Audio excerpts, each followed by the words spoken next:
નમસ્કાર, આપ જોઈ રહ્યા છો નેશન પ્લસ ન્યૂઝ. હું છું આપની સાથે હેતલ ભગત. આણંદના બેડવા ગામે પોલીસે 1.47 કરોડના વિદેશી દારૂ ઉપર બુલડોઝર ફેરવી નાશ કર્યો છે. આણંદ જિલ્લામાં ઘુસાડવામાં આવતા વિદેશી દારૂનો આજે બેડવા ગામ ખાતે નાશ કરવામાં આવ્યો હતો.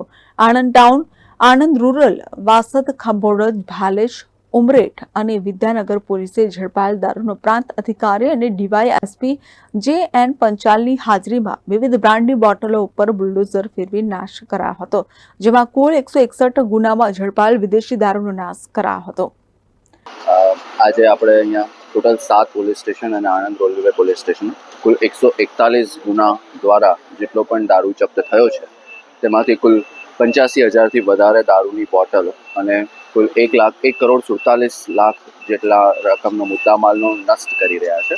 એને જે નિયમ અનુસાર અહીંયા મારી ઉપસ્થિતિમાં તથા અન્ય અધિકારીઓની ઉપસ્થિતિમાં આજે તમામ દારૂની બોટલો છે એનો નાશ કરવામાં આવી રહ્યો છે.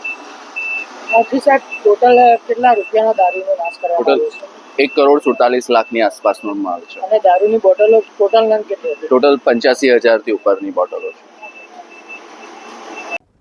આણંદથી દિનેશ પટેલની સાથે Hiran Shah, nation plus news, Khambhat. સમાચારોના સતત અપડેટ મેળવવા માટે અમારી નેશન પ્લસ ન્યૂઝની યુટ્યુબ ચેનલને સબસ્ક્રાઇબ કરો, બેલ આઇકન દબાવો અને જોડાયેલા રહો ફેસબુક, ઇન્સ્ટાગ્રામ અને ટ્વિટર પર.